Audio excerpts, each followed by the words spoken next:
আজকে আমরা যাচ্ছি হালং বে ডে ট্রিপে। সামনে আমাদের আর কি ওই ট্রিপের যে কোঅর্ডিনেটর বা এখন গাড়িতে নিয়ে যাচ্ছে, হবে অ্যাসিস্ট্যান্ট বা ড্রাইভার হোয়াটএভার আমি জানি না, তারা অন টাইমই এসে দাঁড়িয়েছিল হোটেলের সামনে। ওই যে হচ্ছে আমাদের বাস, এই বাসে করে যাব আমরা হালং বে। আমরা যে ক্রুজটা নিয়েছি Amethyst 5 star cruise day trip, $67 per person. Day trip নেওয়ার কারণ পরে বলবো, আপাতত বাসে উঠি। এখন সময় প্রায় 6:54, মানে 7টার কাছাকাছি। হালং বে যেতে আমাদের সময় লাগবে প্রায় 3 থেকে 3.5 ঘন্টা। 10টার দিকে আমরা হয়তো হালং বের যে ক্রুজ এরিয়াটা, ওই বে এরিয়াতে পৌঁছাবো।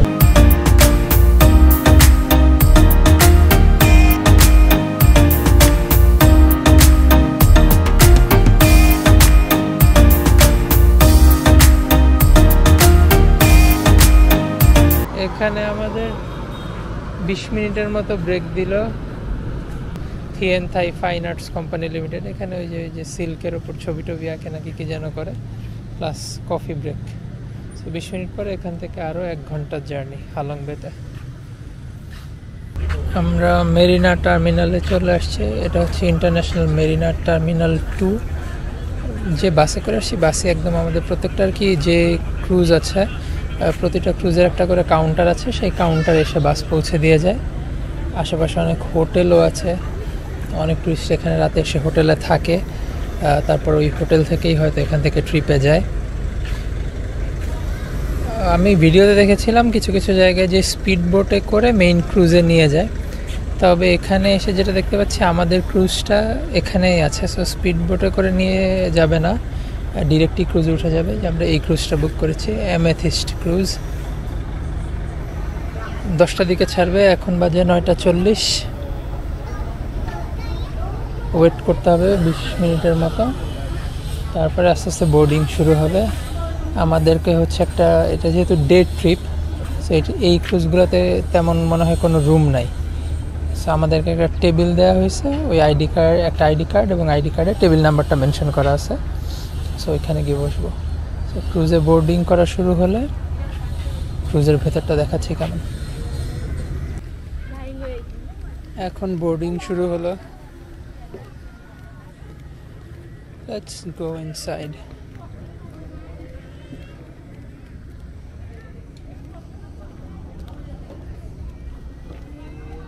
Hello.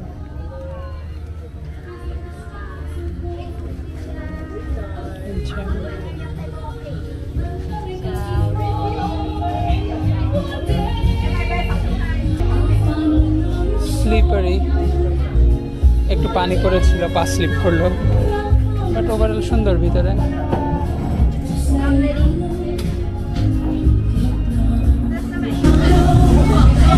আমাদের আজকের আইটিনারি দিয়ে গেল।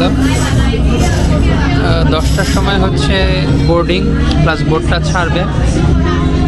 11টা থেকে 12টা লাঞ্চে যারা মুসলিম তাদের জন্য সি ফুড আর ভেজিটেরিয়ান কিছু অপশন আছে, আর বাকিগুলো নন ভেজ, ওগুলো খাওয়া যাবে না। 12টা থেকে 1টা পর্যন্ত একটা লোন কেভ আছে, ওই লোন কেভ এরিয়াতে নিয়ে যাবে। চাইলে আরও $10 অ্যাড করে স্পিড বোট নিয়ে আরও বেশ কিছু জায়গা ঘোরা যায়, like turtle island, human head island, butterfly cave, virgin woman cave, drum cave, এগুলো। 1:30 থেকে 2:30 হচ্ছে সানসট কেভে নিয়ে যাবে। 2:45 থেকে 3:45 টি টপ আইল্যান্ডে নিয়ে যাবে। এরপরে বিকাল 4টার দিকে একটা আফটারনুন স্ন্যাক্স হবে, আর 5:30টার দিকে ক্রুজ শেষ করে আমাদেরকে আবার এই পোর্টে নিয়ে আসবে। পোর্ট এখন বের হচ্ছে আস্তে আস্তে।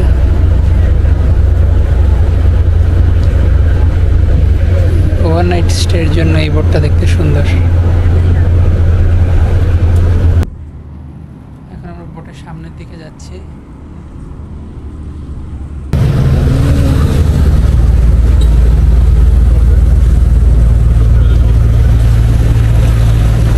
উপরে যাই, উপরে গিয়ে দেখে আসি কেমন। উপরে যদিও রোদ, সামনে তো রোদ আরও বাড়বে। এটা হচ্ছে সানডেক। সানডেটাই সুন্দর, মোস্টলি হয়তো বিকেল থেকে এই জায়গাটা এনজয় করা যাবে।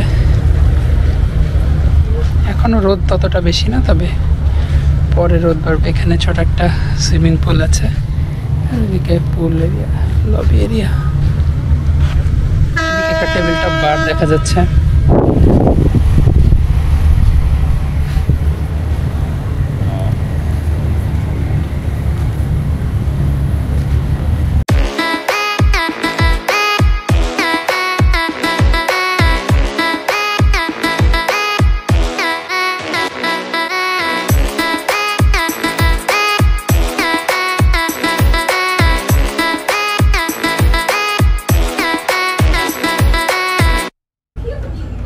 দেখা যাক বুফেতে কি কি আইটেম আছে।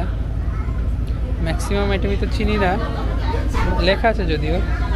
সুইট পার্ল জেলি, এখানে জেলি ডেজার্টগুলো, সুশি আইটেম, ওইটা ভেজ একটা আইটেম।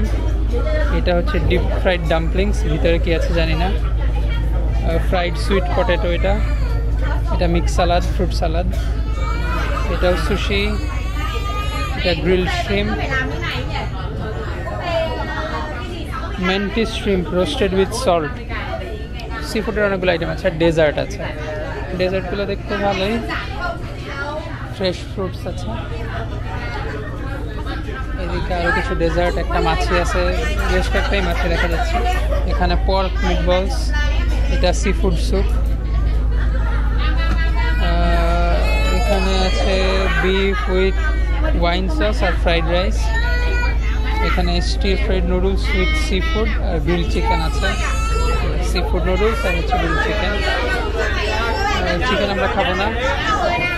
এখানে ভেজিটেবল উইথ গার্লিক আর হচ্ছে কিছু আর সি ফুড। ওকে, এখানে আছে সসেজ আর ফ্রাইড স্কুইড। এই তো মোটামুটি খুব বেশি আইটেম না। আর এই ক্রুজে পানি বা হচ্ছে কোনো ড্রিঙ্কস আইটেম ইনক্লুডেড নেই, সবই কিনে নিতে হবে। একটা সিঙ্গেল বটল ওয়াটারও ইনক্লুডেড নাই। এখন শিপ এই জেটিতে থামবে, ব্যাম্বো বোট অথবা কায়াকিং করে ওই লুয়ান কেভের মধ্যে দিয়ে যাবে। তো এখান দিয়ে ঘুরে আসে ওভারঅল 20-25 মিনিটের একটা জার্নি ব্যাম্বো বোটে। আর হচ্ছে ব্যাম্বো বোটে 20-25 মিনিট ঘোরাবে। আর কায়াকিং যদি কেউ করতে চায় 40-45 মিনিট কায়াকিং করতে পারবে। প্লাস এখান থেকে একটা স্পিড বোট রাইড আছে, যেটা বলেছিলাম। ওই স্পিড বোটের জন্য পার পার্সনকে $10 করে দিতে হবে। স্পিড বোটে যাবো কিনা এখনও যাই না, আগে ব্যাম্বো বোটে ঘুরে আসি, দেখি কেমন লাগে। তারপর বোট এখন লুয়ান কেভের মধ্যে ঢুকবে, আরও টাইম লাগবে 1-2 মিনিট। ওই সামনে কেভটা দেখা যাচ্ছে।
এটা হচ্ছে সাংসট কেভ এর জেটি। এখানে ক্রুজ থামছে। এখন আমরা সবাই ওই যে ওইখানে এক জায়গায় জমা হয়ে আমাদের গাইড নিয়ে যাবে সাংসট কেভে। সারপ্রাইজ কেভও বলে এটাকে। মোটামুটি 1 ঘন্টা সময় পাওয়া যাবে এটা এক্সপ্লোর করার জন্য। অনেক গরম, অনেক রোদ। এখন আমরা আগাবো। ওখানে টিকিট করা আছে অলরেডি। সব কিছু টিকিট এই ক্রুজের সাথে ইনক্লুডেড। এখানে অলমোস্ট 1000 স্টেপস উঠতে হবে টপ থেকে ভিউয়ের জন্য।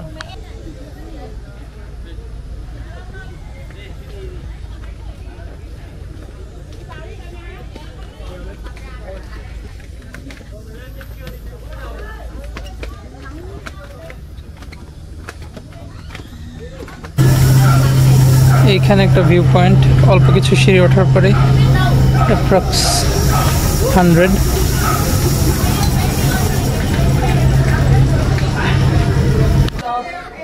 কিছু সিঁড়ি উপরে ওঠার পরে 1000 সিঁড়ি না, বেসিক্যালি 100-র মতো সিঁড়ি হবে।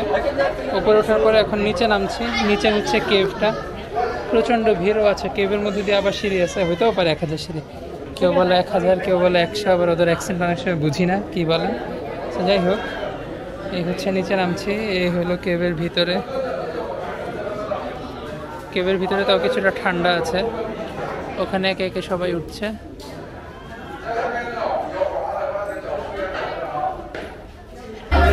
এখন আমরা কেভের আরো ভিতরে ঢুকছি।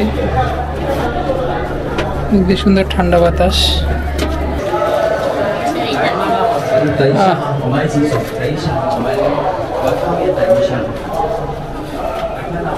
সিঁড়িগুলো অনেক সুন্দর করে বানানো, না হলে মার্বেল মাউন্টেনে যেরকম কেভে ঢুকতে বেরোতে অনেক সমস্যা হয়েছিল, এখানে সেরকম সমস্যা এখন পর্যন্ত হচ্ছে না।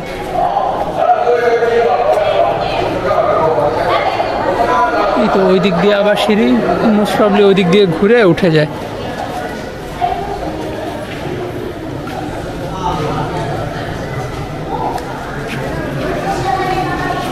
ওই যে আমরা একটু আগে উপরে ওখানে ছিলাম।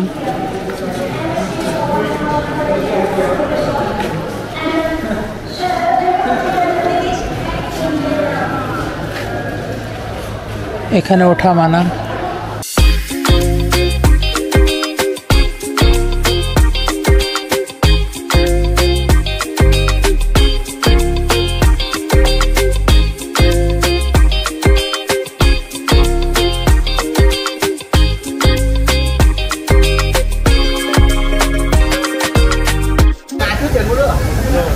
কেভ শেষ করে এটা হচ্ছে ফাইনালি টপে। এখন আবার আমরা নিচে নামবো, আর নিচে নেমে ওই সাইডটাতে যাবো, ওইখানে আমাদের শিপ। ওকে, নিচে নেমে যাচ্ছি। যেমন সিঁড়ি দিয়ে উপরে উঠেছিলাম, না এই সিঁড়ি দিয়ে উপরে উঠে, উপরে উঠছে অন্য সিঁড়ি দিয়ে, এটা দিয়ে নিচে নামতেছি। খুবই ক্লোজ, নামা কষ্ট, ইটস ফাইন।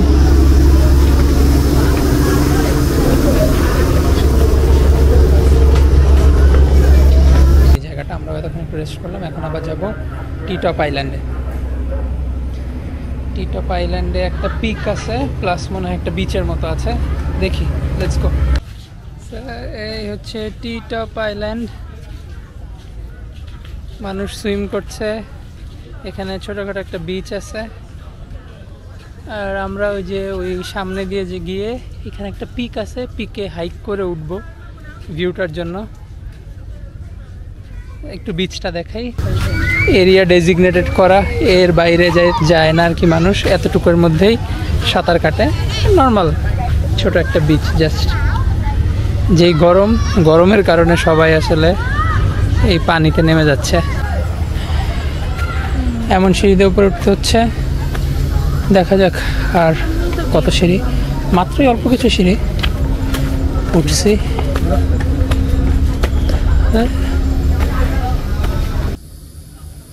অনেক সিঁড়ি উঠছি আর উঠছি, তবে ভালো হইলেও সিঁড়িতে রোদ পড়তেছে না। যতক্ষণ ছায়া আছে এবং হালকা হালকা বাতাস আছে, ওঠা যেতেছে। আর এমনিতে রোদের তীব্রতা অনেক, হিউমিডিটি অনেক বেশি, খুবই টায়ারিং। আমরা একটা ভিউ পয়েন্টে পৌঁছালাম অনেকগুলো সিঁড়ি ওঠার পরে। নেক্সট ভিউ পয়েন্ট মানে টপে হচ্ছে আরও 91 মিটার পরে top. So this is the view we get to see from here.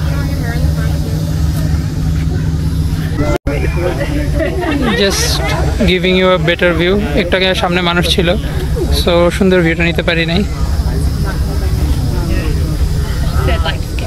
শুধু যদি গরমটা এত এক্সট্রিম না হইতো আরো অনেক ভালো লাগতো। Still it's beautiful. আমরা উঠছি আর উঠছি।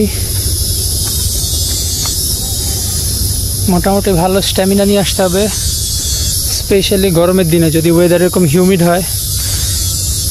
এখন যেমন ফিলস লাইক টেম্পারেচার হচ্ছে 45 ডিগ্রি, তো এরকম গরম থাকলে এই ধরনের ট্রেকিং করা একটু ডিফিকাল্ট।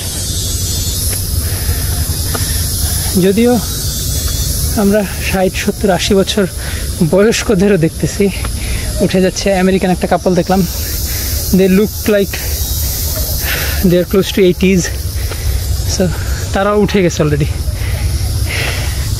আমরা অলমোস্ট পৌঁছে গেছি। ওই যে এখান থেকে টপটা দেখা যাচ্ছে, ওই যে ভিউ পয়েন্ট, আর অল্প কিছু সিঁড়ি।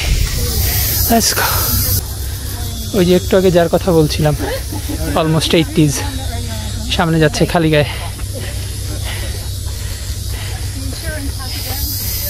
এরা আসলে ইন্সপায়ারিং। বয়স যতই হোক, তাদের অ্যাডভেঞ্চার করা, ট্রাভেল করা থামে না।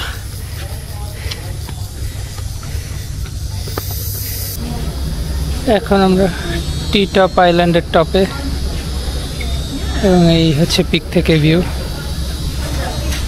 মোটামুটি হালং বের অনেকটা দূর পর্যন্ত দেখা যায় এখান থেকে।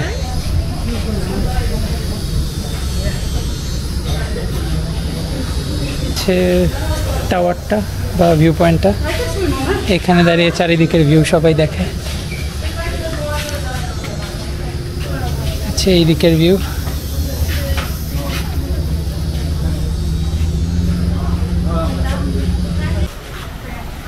কোকোনাট খাচ্ছি। এমনিতে হানয়তে মার্কেটে কোকোনাটের দাম হচ্ছে 20,000 VND, 100 টাকার মতো। এইখানে হচ্ছে 50 VND, প্রায় 250 টাকা এক একটা কোকোনাট। তবে কোকোনাট অনেক মিষ্টি, আর যেহেতু এটা পাহাড়ের ওপর তাই দাম বেশি। আর যে কোকোনাট সেল করে ও বলছে আই লাভ বাংলাদেশ, ও ব্ল্যাকমেল করে আমাদেরকে কোকোনাট খাওয়াচ্ছে, আমরাও খাচ্ছি। আমরা নিচে চলে আসছি। বোটে 3:30টার মধ্যে থাকার কথা, এখন 3:20 বাজে, 10 মিনিট আছে আর কি। তো মোটামুটি শেষ হালং বে ট্যুর। মানে যেই প্লেসগুলোতে নেওয়ার কথা ছিল সবগুলো শেষ। এখন বোটে যাওয়ার পরে বিকেল ইভিনিংয়ে স্ন্যাক্স দিবে, আর এরপরে হচ্ছে 5:30টার দিকে ব্যাক করে আবার বাসে করে আমরা যাব হানয়। এই ছোট বিচ, কেউ সানবাথ করছে, কেউ সুইম করছে। এই তো এখন আমাদের শিপ ফিরে যাচ্ছে পোর্টের দিকে। এগুলা কিছু মালবাহী পণ্যবাহী জাহাজ। আর ওই দিকে দূরে দেখা যাচ্ছে হালং সিটি। হালং সিটিতেও সানওয়ার্ল্ডের একটা পার্ক আছে, ওখানেও একটা ছোটোখাটো কেবল কার আছে, কেবল রাইড আছে। এখান থেকে দেখা যায়, বাট ক্যামেরায় হয়তো বোঝা যাচ্ছে না।